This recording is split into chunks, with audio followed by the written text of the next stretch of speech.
समय की बात है। एक छोटे से गांव में एक किसान अपने 4 बेटों के साथ रहता था।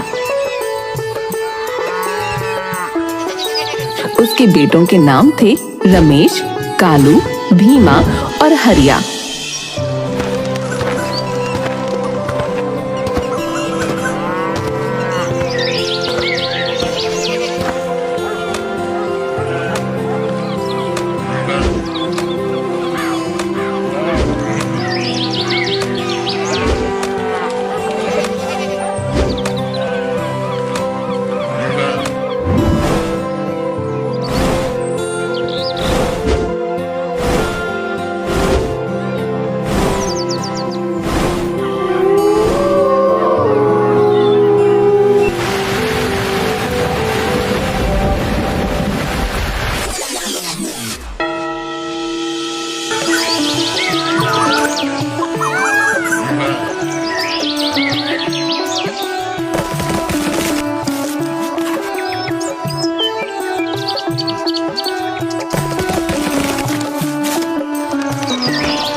किसान बहुत गरीब था।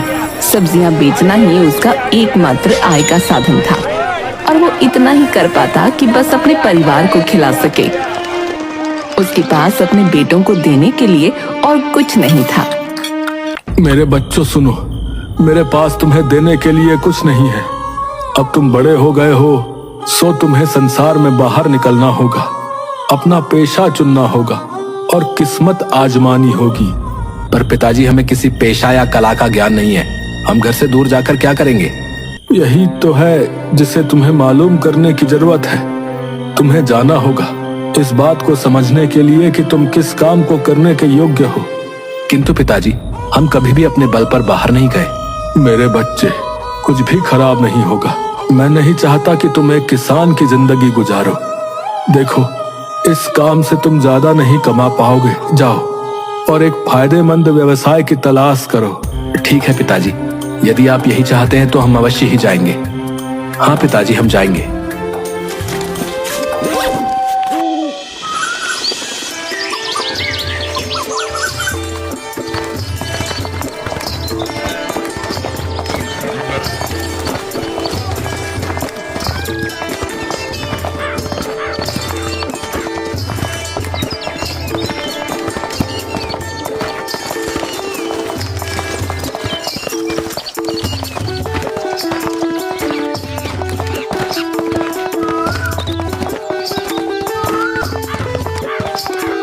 कुछ दूर जाने के बाद उन्हें 4 रास्ते दिखाई दिए।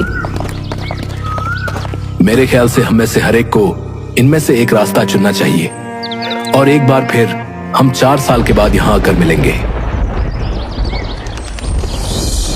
चारों भाई 4 अलग-अलग रास्तों पर निकल पड़े।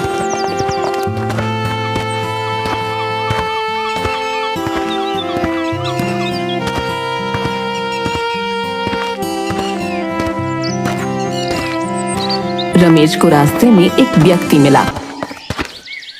मेरे भाई, ये तो अंधी गली है, तुम कहाँ जा रहे हो? मैं कोई व्यवसाय सीखना चाहता हूँ, किसी भी तरह का व्यवसाय जो मुझे जीविका कमाने के काबिल बना सके। तो मेरे साथ आओ, मैं तुम्हें संसार का सबसे शातिर चोर बना दूंगा। नहीं नहीं, मैं नेकी से कमाना चाहता हूँ, चोरी चकारी से नहीं। मैं कोई भी ऐसा काम नहीं करना चाहता जिसके लिए मुझे जेल जाना पड़े। देखो भाई, तुमसे जेल जाने को कौन कह रहा है? बस चोरी की कला सीखो और फिर उसे भलाई के कामों में इस्तेमाल करो। वो सोचता है कि किसी भी पेशे को सीखने में कोई बुराई नहीं है। रमेश उसकी बात मान गया तो वो उस आदमी के साथ चला गया। वो उसे चोरी की कला में इतना निपुण बना देता है।